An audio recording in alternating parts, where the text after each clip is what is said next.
The Jack Benny Program, transcribed and presented by Lucky Strike.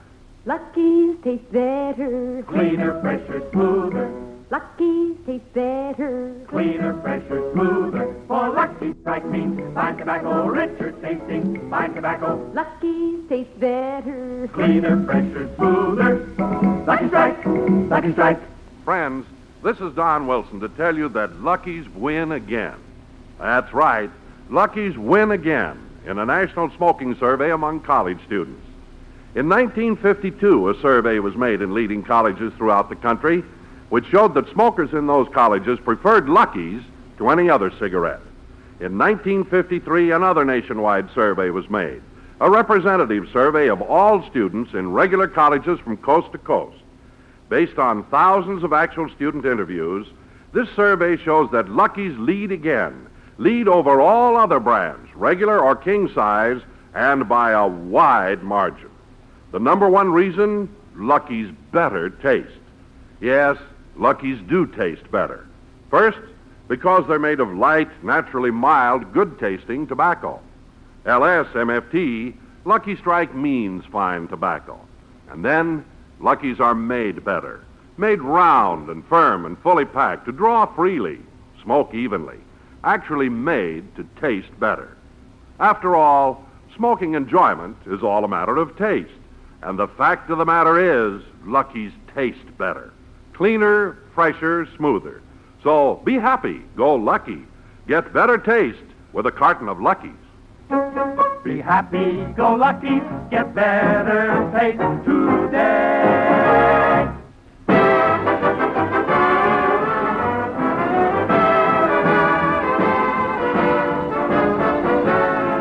The Lucky Strike program starring Jack Benny with Mary Livingstone, Rochester, Dennis Day, Bob Crosby, and yours truly, Don Wilson.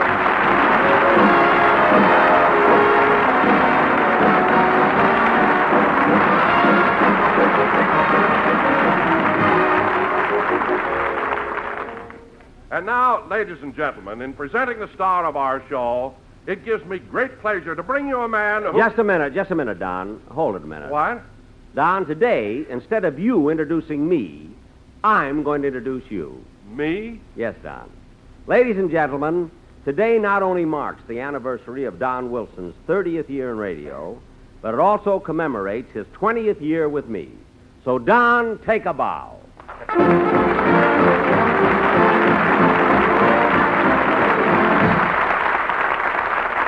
Oh, Jack, this is so touching. Don, this day is yours. Today we will all pay homage to you. When I say we, I mean the entire cast. Your slightest wish will be our command. Whatever you... Don, you're crying. Well, gee, I can't help it, Jack. See, the way those tears are running between your chins, it looks like you're irrigating something.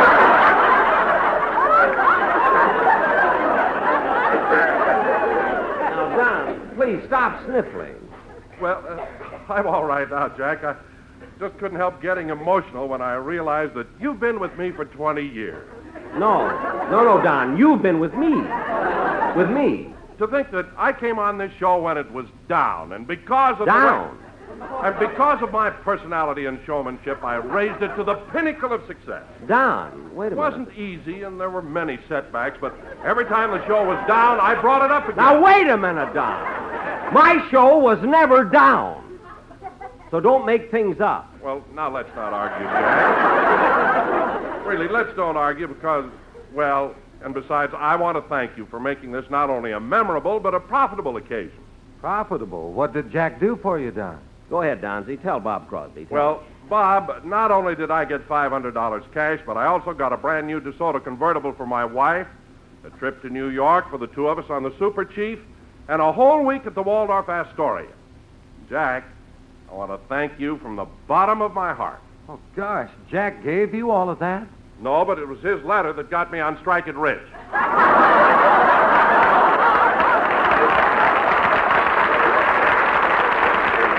You're darn right.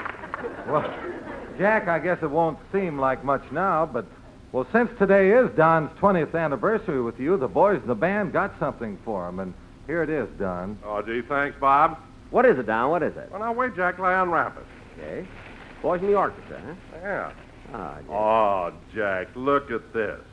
A diamond-studded cigarette lighter. Well, I'm glad that you like it, Don. My musicians went through a lot of trouble to get it for you. Well, Bob, that's a beautiful lighter your boys got for Don, but you'd think it would be wrapped a little better. Who did it? The owner of the store. The owner of the store. I could have wrapped it better than that. Not with your hands up over your head.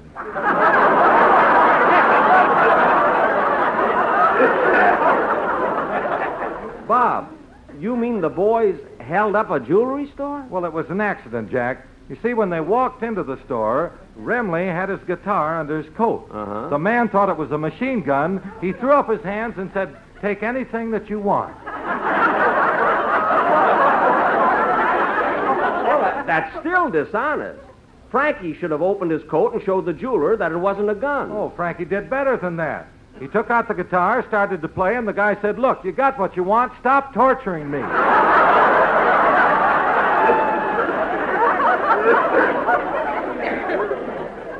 Well, that I can understand. Anyway, Bob, it was very nice of your boys to bring down that present. Well, he deserves it, Jack. After all, he took this program when it was down, and he started... It wasn't down! Now, look, this show isn't 5 minutes old, and already I'm aggravated. That makes two of us. Oh, hello. Hello, Dennis. What's the matter with you? I got up on the wrong side of the bed this morning. So what? I fell out the window. What? It's 3 stories. Boy, am I lucky I wasn't hurt. Oh, you landed on your head, huh? Was that it? Was that it, Dennis? No, on the mailman's head. Oh, fine. I guess he'll have to find himself a new job. A new job? Why? Yeah, now he's too short to reach the mailboxes.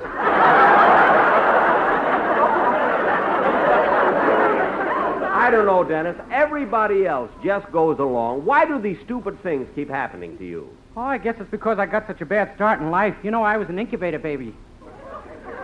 An incubator baby? How much did you weigh? 11 pounds. Dennis, if you were that big, why did they keep you in an incubator? They were afraid to let my mother get her hands on me.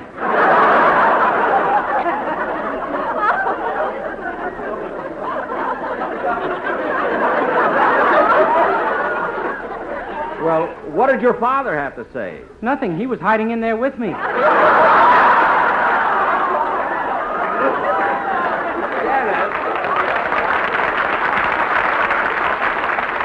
Dennis, this is all very interesting, but why don't you just sing now and save the rest of your biography for This Is Your Life? I'd rather you got me on Strike It Rich. All right. I'll do it sometime. Just sing. Yes, sir.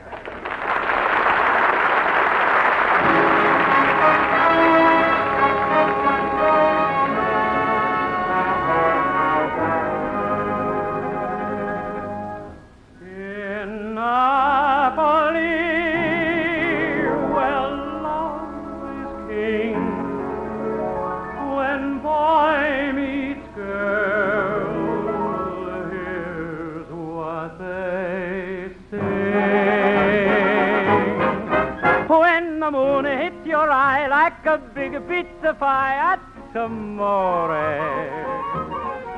When the world seems to shine like you've had too much wine, that's amore.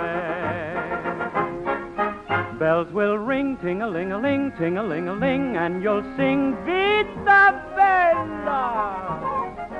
Hearts will play tippy-tippy-tay, tippy-tippy-tay, like a gay tarantella. When the stars make you drool, just like a pasta fazool, amore. When you dance down the street with a cloud at your feet, you're in love. When you walk in a dream, but you know you're not dreaming, signore. Scusa me, but you see, back in old Napoli, that's amore. When the stars take you through just like a pasta fazool, That's amore. la la la la la la la. When you dance down the street with the cloud at your feet, You're in you're in love, that's amore. When you walk in a dream, but you know you're not dreaming, signore. Signore. Scusa me, but you see, back in old Napoli, that's amore. Bella, that's amore. Scusa me, But you see, back in old Napoli, that's amore.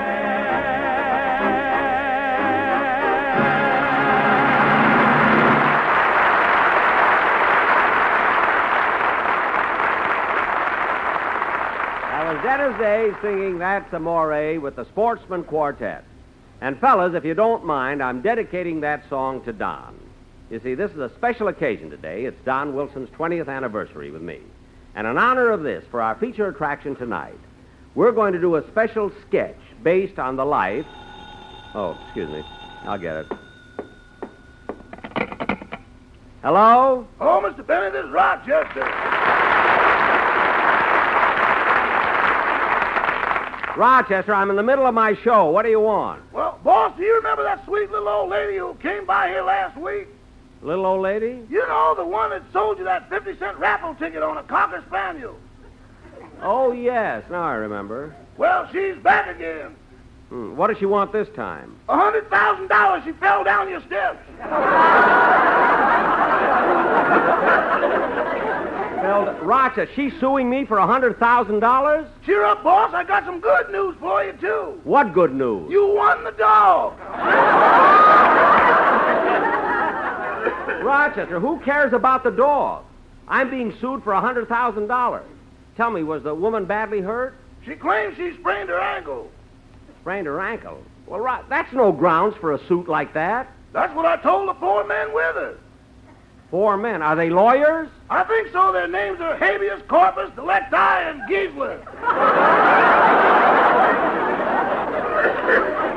Giesler? She just sprained her ankle. I didn't blacken her eye.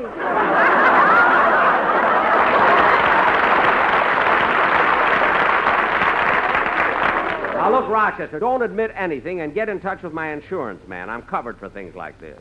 Okay. I'll see you later. Goodbye. Goodbye. Oh, say, boss, Now what? we just got a copy of Parade magazine, and your picture is on the cover. Parade magazine? Oh, yes, yes. And my picture's in color, isn't it? Uh-huh. How do my eyes look? Green. Green? There's a spinach ad on the other side of the page.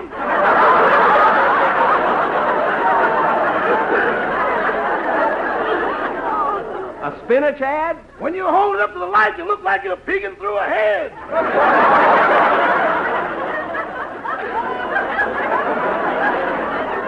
All right, all right. I'll see it when I get home. Goodbye. Goodbye.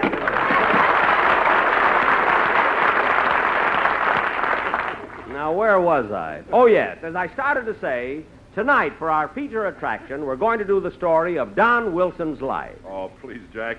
Really, this is embarrassing. Now, don't you be so modest, Don. You deserve it. Yeah, I'll say, after all, you took the show when it was down and you put it It right wasn't where... down! And anyway, Dennis, that was 20 years ago, and you were only 8 at the time. So how would you know? I had a radio in my incubator. Yeah, incubator. Now, come on, let's get on with it. Ladies and gentlemen, in honor of Don Wilson's 20th year on my program, we're going to present a play based on his life. The Don Wilson story, or Life Can Be Plentiful. Curtain. Music.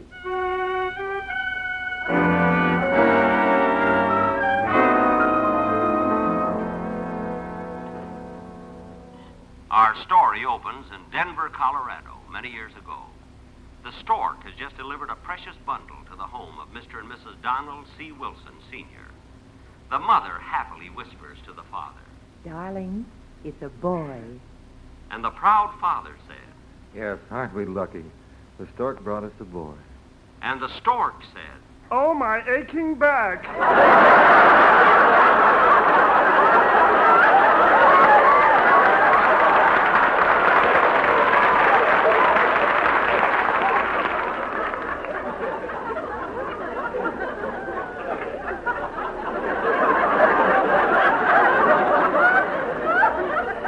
As the proud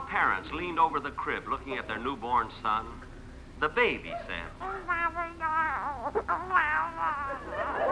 3 days later, he said. I want a roast beef sandwich.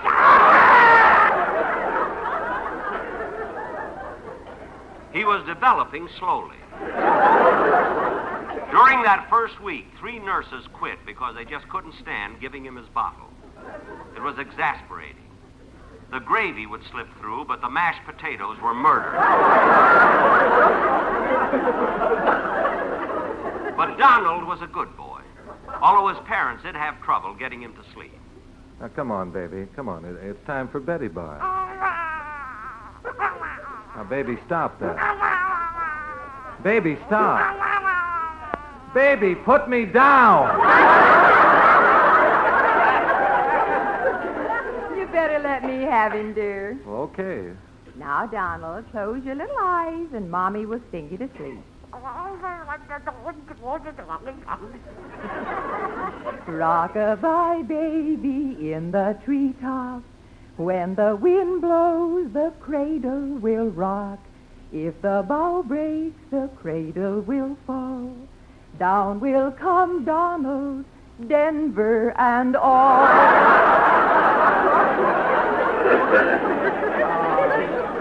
Look, dear, he's asleep. The years passed quickly, and Don entered college.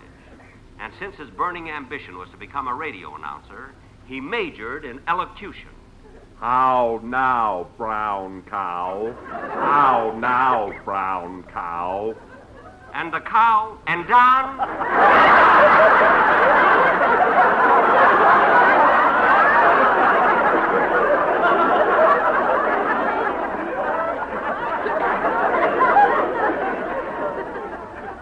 And Don always paid strict attention to what his professors told him. Oh, Donny boy, you soon will leave these hallowed halls to face the world and all the future brings,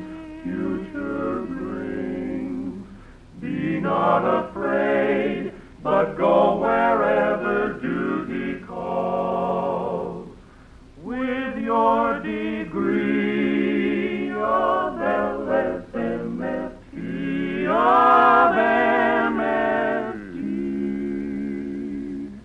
But remember, Donny boy, when you become an announcer and step up to that microphone, you gotta Accentuate the positive eliminate the negative and latch on to the affirmative. Don't mess with Mr. In-Between. You gotta enunciate with clarity. Use words with familiarity and add on to your popularity. Don't mess with Mr. In-Between. To illustrate our last remark, Jonah in the whale, Noah in the ark. What did they say? Just when everything looked so dark. I sure would like a lucky, yeah, man. It's lucky strike for me, light up.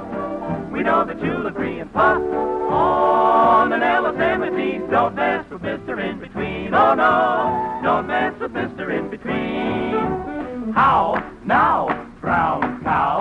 How now, brown cow? Better taste, you'll agree. LSMFT. Be happy, go lucky strike.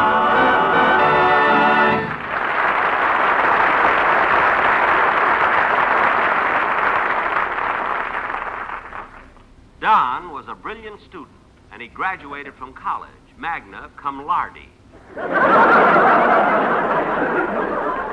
the night that he was packing to leave the campus, he got an emergency call. His father had met with an accident. Don dropped everything and rushed to the hospital. You may go in and see him now, Mr. Wilson. Thank you, nurse.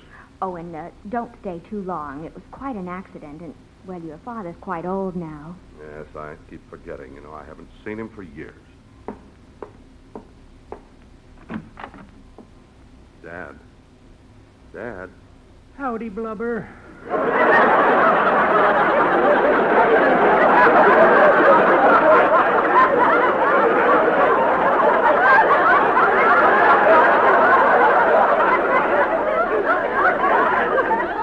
Gosh, Dad, I just can't get over it. What's that, son? Well, I know it's been a long time since I've seen you, but I'd hardly recognize you. How come you look so different? 'Cause Bob Crosby can't play the part of an old man.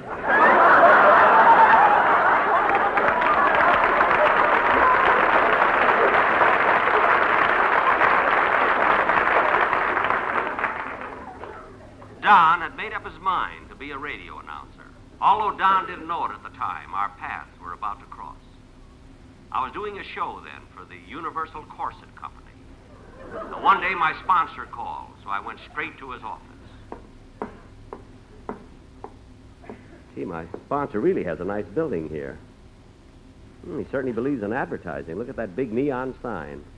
The Universal Corset Company. And look at their slogan. Gather unto you what is yours.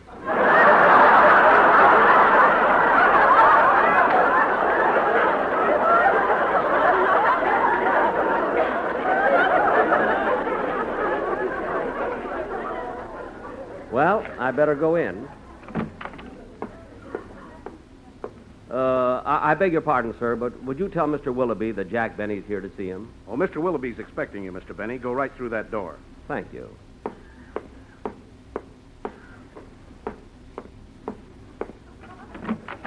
Yes? Mr. Willoughby, please. Oh, you're Mr. Benny. Mr. Willoughby's expecting you. Go right through that door. Thank you.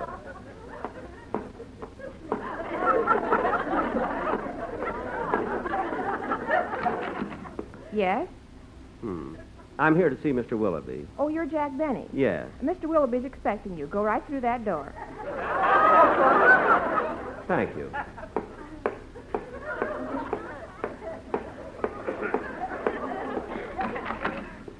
Yes? Miss, I'm Jack Benny. Mr. Willoughby is expecting me. Who's Mr. Willoughby?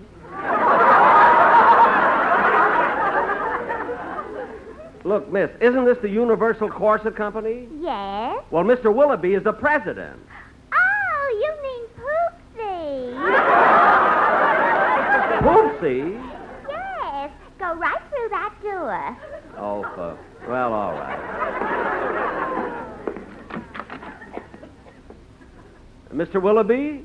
Yes, surprise.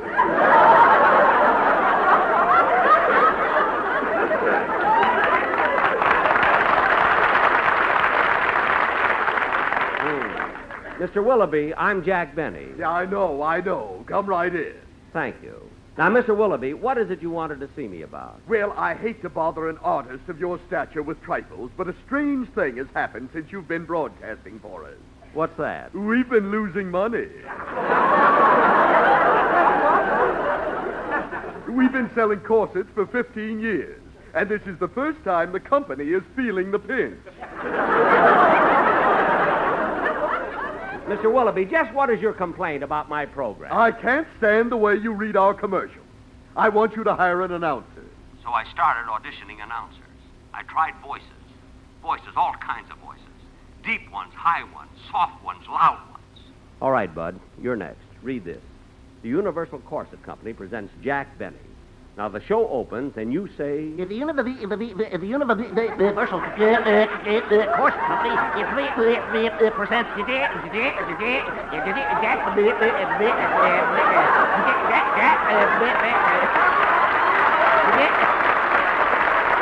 No. That's all, folks. I auditioned over 500 people, but I wasn't getting any place. It was then that I decided to try my luck at the famous Acme Elocution School. A with a U is A-U, A-U. D with a U is D-U, D-U. U-D, U-D, U-A, U-A. G with a U is G-U, G-U. E with a U is E-U, E-U. A-U, E-U, G-U, D-U. Very good, students. Very good. Now, what did you think of that, Mr. Benny? P with a U is P-U, P-U.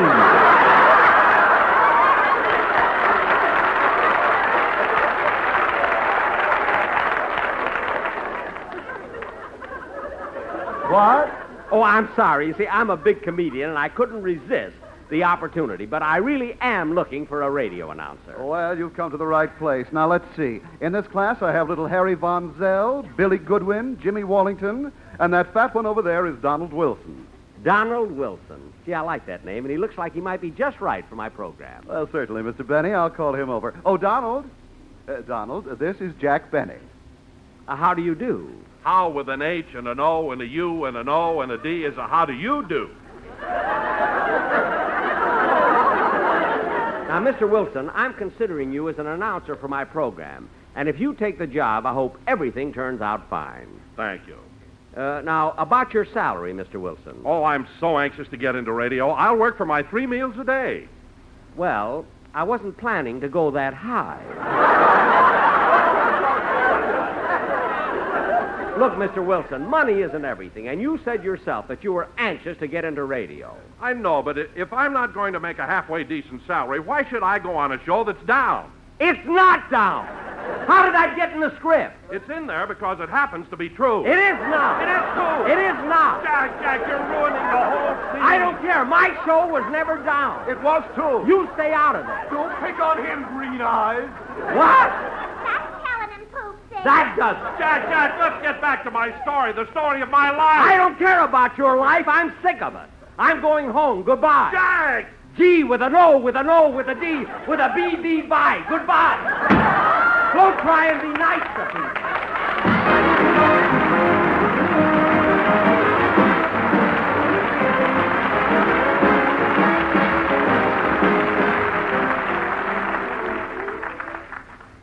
Ladies and gentlemen, when a fella needs a friend, he needs a helping hand. And the hands of the Big Brothers have helped thousands of growing boys to find the way to a useful life.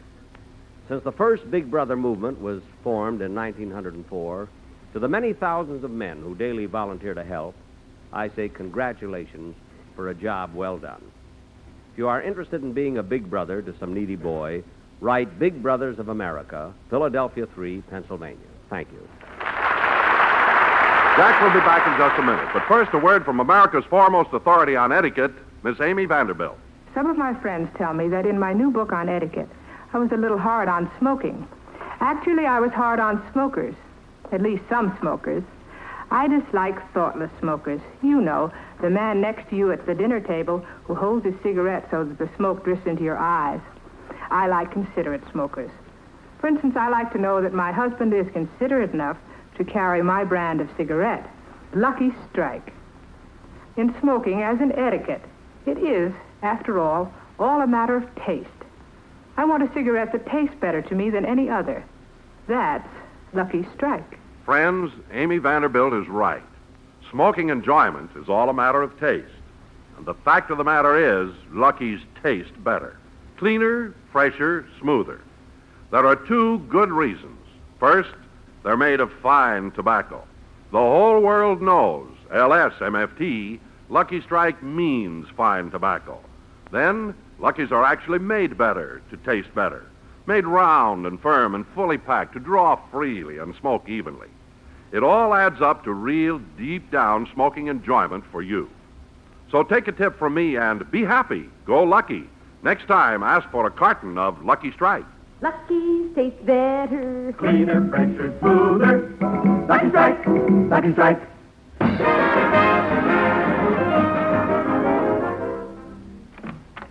Hello, Rochester. Hello, boys. What's that? That's the Cocker Spaniel you won in the raffle. Oh, isn't he cute? You better like him a lot, boss. He may wind up costing you $150,000. Wait a minute. The woman that fell down was only suing me for $100,000. What's the $50,000 for? You're being sued again. The dog just bit somebody. Oh, no. Good night, folks.